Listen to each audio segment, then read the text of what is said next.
Naasem takatadinim. Donc le fait de danser, de taper des mains, ça adoucit la rigueur.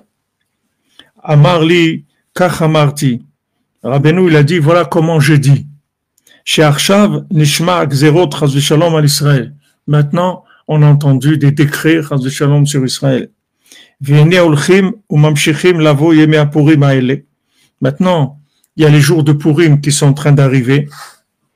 Qui a Torah azot nemra samour le Purim, parce que cette Torah a été dite proche de Purim. Yu Israël merakdim ve'imchauchaf. Et Israël, ils vont danser, ils vont taper des mains. C'est pour ça que je vous ai dit, j'ai parlé avec Robin tout à l'heure, et j'ai dit à Aaron, il faut, à Purim, il faut faire le maximum pour danser.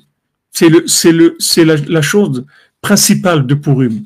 Donc faites attention, quand vous buvez, de ne pas dépasser la dose. Chacun, il a sa dose. Il y a quelqu'un, il boit un verre de vin, et il commence déjà, il y a quelqu'un, c'est une bouteille de vin. Mais faites attention de ne pas tomber dans le sommeil. Parce que si vous dépassez, si vous buvez plus que ce que vous pouvez utiliser en énergie, vous allez dormir. C'est dommage. Chaque pas de danse de Purim, c'est des Yishuot Gdolot. C'est des Yishuot Gdolot. Des Yishuot Gdolot. Moi, quand je devais marier mon fils, le premier, on n'arrivait pas, on était bloqué tout Purim et danser, mais sans arrêt, sans arrêt, sans arrêt. Le lendemain de Purim, il y a eu la proposition pour qu'il se marie. Et quelqu'un, il m'a dit, dans les pas de ta danse, quand je te voyais, j'ai vu le shidur de ton fils qui arrivait. J'ai vu qu'avec les danses, tu as obtenu ça. C'est un jour de grande Yeshuot. D'abord, en Takata Dini pour un Israël. C'est-à-dire où on se trouve. On a des dinim sur nous, on a des problèmes. Le jour de Purim, Rabbeinu dit, ils vont danser, les gens, ils vont taper des mains, ils vont danser. C'est le Ikar de Purim. Il ne faut pas se faire avoir. C'est vrai que Chayavinesh le Basumé, c'est qu'il faut boire jusqu'à Deleoeda et tout. Mais il faut faire attention de ne pas s'endormir, parce que c'est dommage. C'est dommage. Mamash, chaque seconde, et ça passe très vite.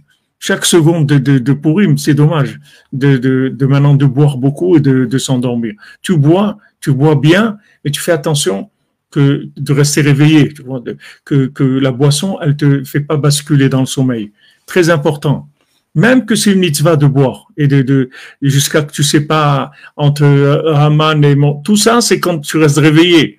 Mais si tu vas dormir, et il y a même des gens, bon, ils savent pas ce que c'est Purim, mais c'est que Rabbeinu qui peut nous enseigner Purim. Il y a personne dans le monde qui sait ce que c'est Purim. C'est-à-dire qu'ils ne savent même pas faire Purim, ils savent pas les gens. Là, ils font la Megillah et tout, mais le Purim lui-même, ils savent pas ce que c'est. Il y a même des gens, ils vont dormir. À Purim, ils disent comme ça, Deloyada, quand je dors, je sais pas qui c'est Mordechai ni Haman. Il y a des autres comme ça, même dans l'Halakha. Il a été dormir, voilà, il est yotse ils disent non, pas boire, dormir, c'est tout. Non, mais c'est pas, je dirais, on en est arrivé là, ça veut dire que vraiment on est dans un ouais, c'est un grand youch, ouais, d'en arriver là.